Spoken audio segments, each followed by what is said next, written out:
Dario por estar aquí compartiendo con nosotros, igual que lo hizo Jaime de la Red Muki la semana pasada.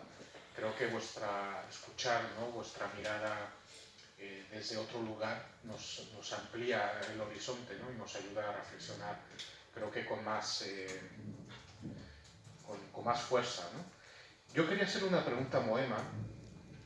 Ayer estaba leyendo un libro que decía algo así, ¿no?, como recordaba el relato de la creación del Génesis y cómo en ese relato se pone al hombre por encima de todo lo demás, ¿no?, diciéndole que tiene poder para ponerle nombre a las cosas y a los animales y para dominar la tierra, ¿no?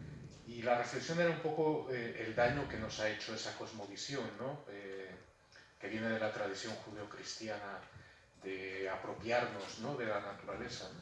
Y frente a eso, este libro decía que en las visiones ancestrales de muchos pueblos se pone al ser humano no por encima de, sino al mismo nivel del resto de la naturaleza, ¿no? Y hacía el comentario de que era una visión superior en el sentido de que estaba más integrado todo, un poco en la línea de lo que tú comentabas ahora en tus palabras, ¿no? Y entonces mi pregunta es, ¿tú crees que tenemos la madurez suficiente y la humildad desde la perspectiva cristiana para reconocer que tenemos mucho que aprender de otros pueblos y de otras tradiciones más allá de las propias, con el valor que tienen, ¿no? Pero me parece que esto es una dificultad y que históricamente ha marcado y sigue marcando a nuestra cultura occidental y nuestra manera de relacionarnos con la naturaleza. Por eso me parece que es tan crucial, ¿no? Y tú lo estabas planteando hace un momento. Y no sé si tenemos esa capacidad, ¿no?, de reconocer con humildad todo lo que tenemos que aprender de estos otros pueblos, ¿no? Gracias. Gracias, que gusto estar contigo, escucharte.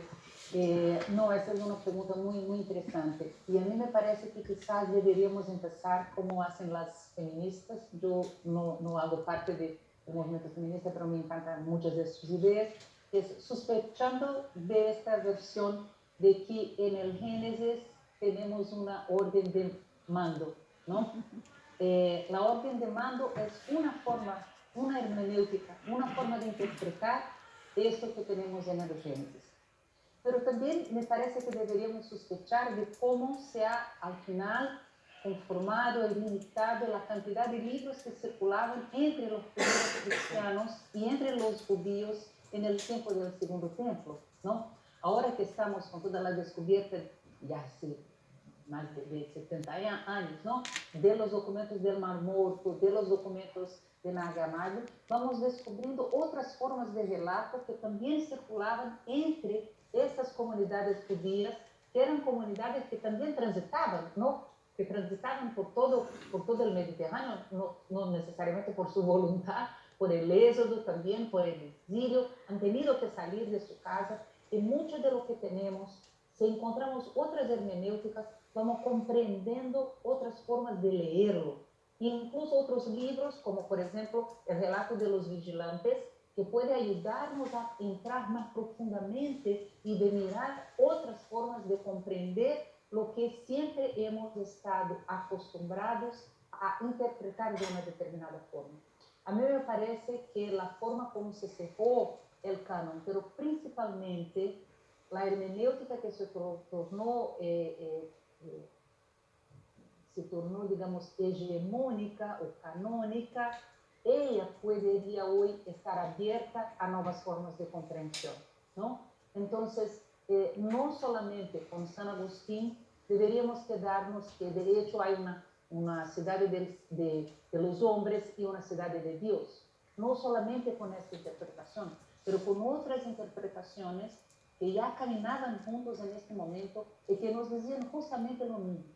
Hay un egiptólogo muy famoso, Ibn que dice que en toda la Biblia hay como dos grandes tensiones, como dos grandes perspectivas. Una que él lo llama deuteronomista y otra sacerdotal, que no tiene el sentido común para nosotros. Y dice, una primera que nos dice, esta es la casa criada por Dios, síntanse a voluntad. Y en la obra de Dios se revela su propia voluntad. Y una segunda comprensión que dice, no, tengan miedo del mundo. El mundo es algo que debe causarles sospecha. El espíritu es superior a la materia. Entonces, esa tensión atraviesa también la Biblia. Entonces, yo comprendo perfectamente lo que dices, Marco, y me parece que hoy debemos hacer un gran cambio en términos de enfrentar esta ferida egoica que sería para los hombres blancos de Europa decir, mira, pensar en los indígenas ahí de América Latina o los negros ahí de África, pueden enseñarme otra cosa y otra forma de escuchar este clamor de la tierra.